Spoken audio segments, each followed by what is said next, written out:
حضرات، میں محمد ذکر اللہ قادری بریلی شریف سے اس وقت عرض کر رہا ہوں کہ سیدی و سندی و مرشدی فقیہ عصر وارث علوم اعلی حضرت علامہ شاہ اختر رضا خان ازہری تاج الشریعہ علیہ رحمت و رضوان کا آج وصال ہو گیا ہے۔ انا للہ و انا الیہ راجعون۔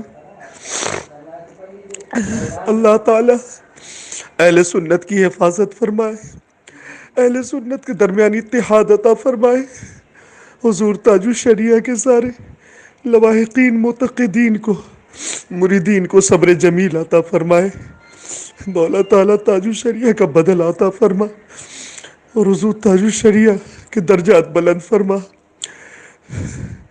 آمین یا رب العالمین، بجائے سید المرسلین۔ آج دنیا اسلام کی عظیم ترین شخصیت وارث علوم اعلی حضرت جس پر علم و فن ناز کرتا ہے، وہ آج ہمارے بیچ نہیں رہے۔ میرے پیر و مرشد سرکار تاج الشریعہ وصال فرما گئے۔